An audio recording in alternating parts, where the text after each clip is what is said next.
Long ago, in the faraway land of Uz, there lived a man named Job. Job was a good man. He loved God. He refused to do wrong. He was honorable. And he was rich. He had thousands of sheep, camels, oxen, donkeys, and servants, and 10 children. Job was the greatest man in the land, and everything in his life went smoothly. Meanwhile, Satan took notice. He complained to God about Job. "He only serves you because you give him so many blessings. If you take away Job's blessing, he'll curse you right to your face." God then told Satan to do with Job as he pleased, but on one condition: he could not harm Job. Satan slunk away, devising a devilish plan to make Job turn against God. One day, as Job was simply enjoying life, a servant ran up, breathless, with his devastating news. All the oxen and donkeys were stolen by an invading force, and the servants were killed. I barely escaped. Right as Job was hearing this horrible news, another servant ran up, shouting out, "A huge fire came and burned all the sheep and killed all the servants." Another servant was running to Job, sobbing in terror, "Job, the enemy came and stole all the camels and killed the servants." The servant had hardly finished when another servant came running to Job, screaming the most horrible news of all. "Your children were having a feast together, and a terrible wind destroyed the house. Your children are all dead." In an instant, Job lost everything, his wealth and his family. They were gone. The grief was painful. Job tore his clothes, shaved his head, and fell on the ground. Satan thought Job was going to be mad at God, but instead, Job worshipped God. "The Lord gave me everything, and He has the right to take it away. I will still praise God," Job said.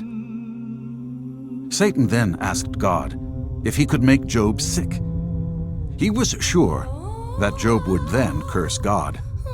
God told Satan that he could continue with his plan, but was not allowed to kill Job. Then it happened. Job broke out with sores over his entire body. He became very ill. The pain and itching was so unbearable that he took broken pieces of pottery to scratch the sores. Job's wife was of no help at all. She came up to her husband and growled, "You're still trying to do good? Just curse God and die." Job did not sin. He continued to worship God. Even Job's friends started to turn against him. They thought that Job must have sinned for God to punish him like this. They were all trying to give him advice and tell him what to do. Instead of helping Job and praying for him, they criticized him. Through all this, Job still did not sin. He continued to trust and worship God. Job started to lose heart. He did not understand why God would allow these things to happen to him. So God spoke with Job and explained to him that as God, He created Job and everything in existence. As God, no one had the right to question Him or His decisions, even though it may not make sense. God was trying to show Job a valuable lesson. Job responded in the only way possible. He worshiped and he repented. Eventually, Job's suffering stopped. Satan's plan did not work. Job still loved God. God was so pleased with Job that He healed him and gave him back everything he lost. This time, He blessed Job with more children, wealth, and possession than he could ever imagine. Job even lived until he was 140 years of age. The end of Job's life was even better than his beginning.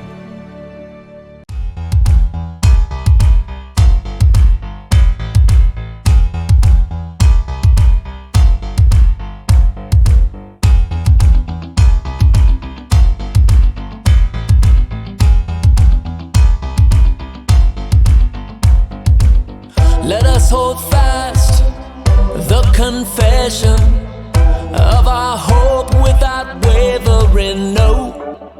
Let us hold fast the confession of our hope without wavering, no. For he who promised is faithful, faithful. For he who promised is faithful. For he who promised is faithful, faithful. He's faithful. Let us hold fast the confession of our hope without wavering, no. Let us hold fast the confession of our hope without wavering, no. For he who promised is faithful, faithful. For he who promised is faithful. For he who promised is faithful, faithful. He's faithful. God is always faithful to his many promises made long ago. To you, to me, he says hold on. He makes our lives with a wait, you know. Jesus Christ, a great reward for every heart has been longing for. From Abraham to the day Jesus Christ has been the way. So we said, as we lift our hands up high, we trust God beyond our sight. As we lift our hands up high, we trust God beyond our sight. As we lift our hands up high, we trust God beyond our sight. As we lift our hands up high, we trust God beyond our sight. We trust Him beyond our sight. What? We lift our hands up high. We trust Him. We trust Him. Faithful. For he who promised is faithful, faithful. For he who promised is faithful. I know. For he who promised is faithful, faithful. He's faithful. For he who promised is faithful, faithful.